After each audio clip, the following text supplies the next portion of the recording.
Puspita Raja Herbal, salam sehat alami. Halo, Assalamualaikum warahmatullahi wabarakatuh. 97,8 FM EMC Bang AS, apa kabar? Sedulur Bang AS dimanapun Anda berada. Hai, selamat malam, Sugeng Dalu. Sapa-sapa dulu buat teman-teman yang ada di rumah 97,8 FM EMC, apa kabar? Buat yang ada di TikTok kami, hai, selamat malam. Buat yang ada di Facebook dan YouTube ataupun di Instagram. Semuanya sehat, sehat, amin. Sehingga kita bisa bertemu dengan beliau sang Raja Herba Dunia, Bang HS. Selamat malam Bang HS. Halo Mas, selamat malam juga. Selamat malam juga kepada Fan Hasan Sufila, sedulur MC. Malam kali ini Bang HS akan punya materi untuk kita mengenai pengerasan otot dada. Tapi ini pengerasan otot dada bukan karena kita nge-gym ya. Bukan karena kita olahraga terus otot dadanya jadi keras gitu ya.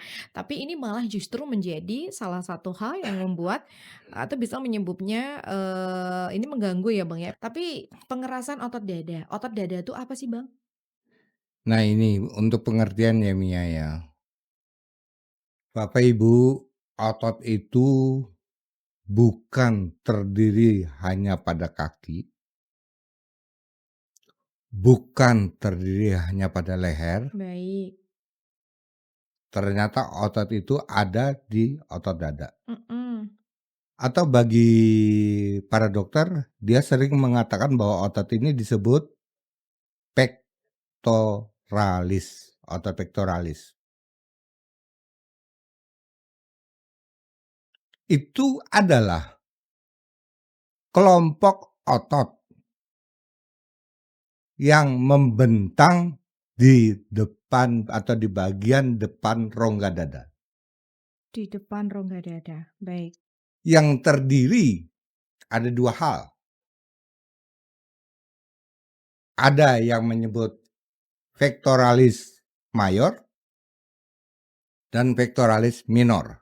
Atau otot besar dan otot kecil. Tuh. Mayor itu besar, minor itu kecil.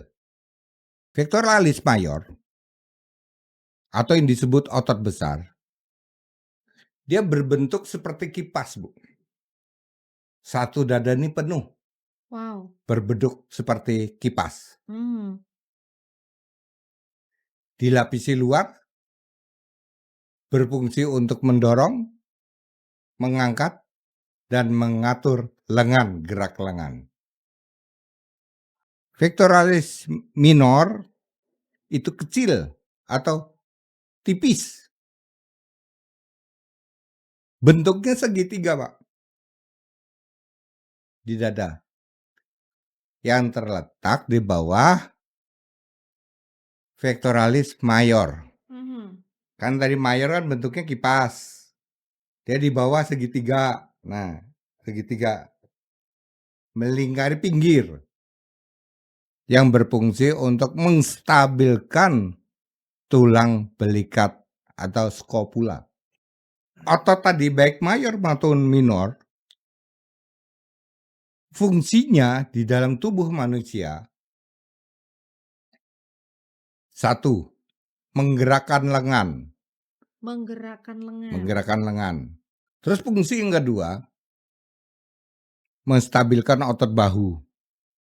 Ketiga, membantu pernapasan.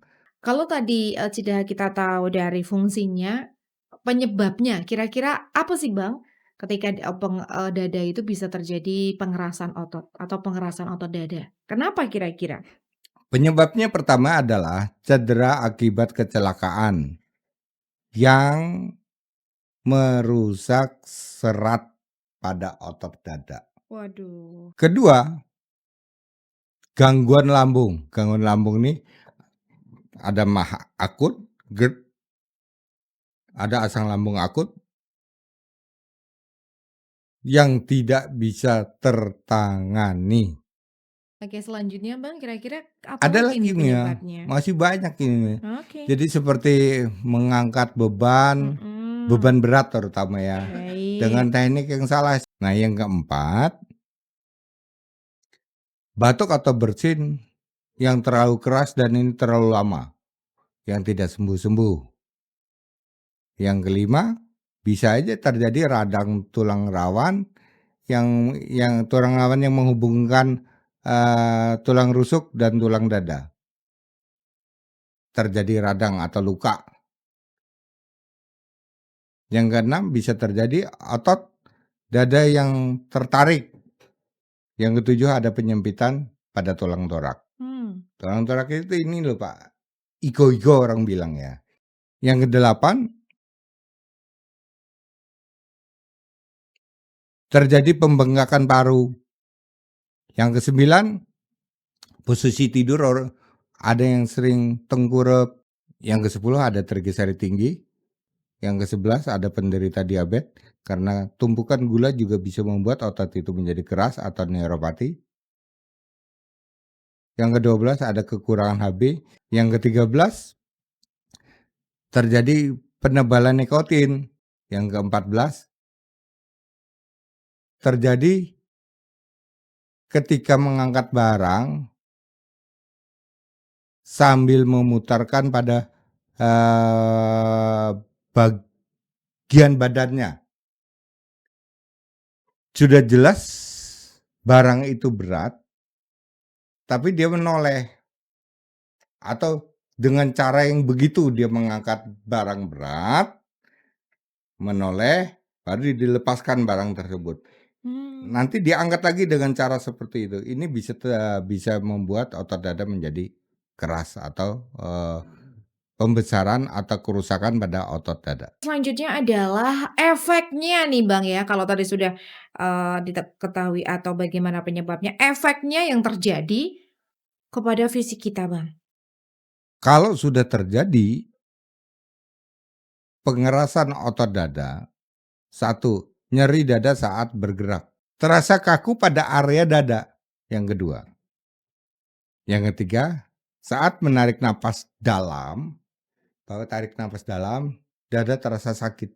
Yang keempat, sakit sekali saat batuk dan bersin.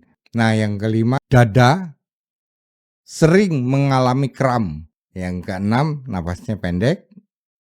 Yang ketujuh, dada terasa panas. Yang kedelapan, kalau terjadi keringat, itu pun dingin, Pak, di sekitar dada. Nah, yang kesembilan, lambung menjadi keras. Wah, kalau seperti itu berarti resepnya apa Bang? Ini saya buat resep sekalian ya. Yes. Biji pala atau pala, ambil 2, hancurkan. Lada hitam, ya, ambil 10, hancurkan juga. Biji jambe atau buah pinang, ambil 3, hancurkan juga. Cengkeh atau buah cengkeh, ambil 6, hancurkan juga. Baik. Biji randu, tapi yang muda Pak ya. Randu muda. Biji randu muda, ambil 1 randu, ambil bijinya, hancurkan juga. Setelah dicuci bersihkan Pak, Bapak hancurkan, direbus. Direbusnya dengan air 3 gelas, sisakan 1,5 gelas. Jadi yang 1,5 gelas itu dibagi 2, diminum pagi dan sore. Begitu mati kompor, caranya ya, langsung Ibu saring. Obat jadinya di sini Jipen, Mbak.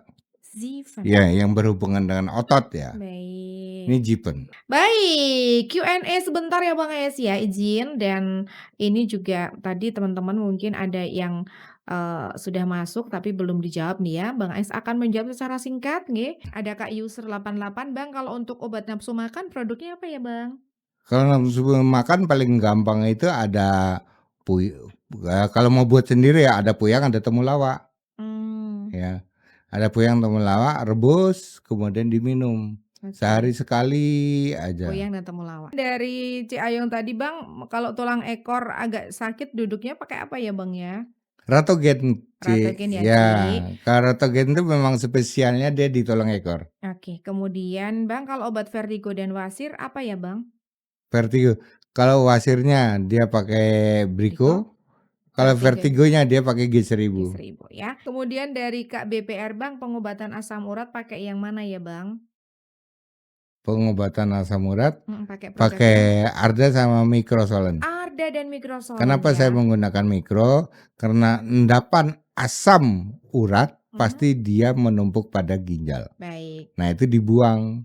Jangan Oke. sampai menumpuk, nanti dia Oke. akan tumbuh batu ginjal. Ada juga dari Kak Sukarni Bang, untuk menguras lemak lambung tadi pakai produk apa ya Bang ya? Planatur. Kak Daniel, selamat malam Bang.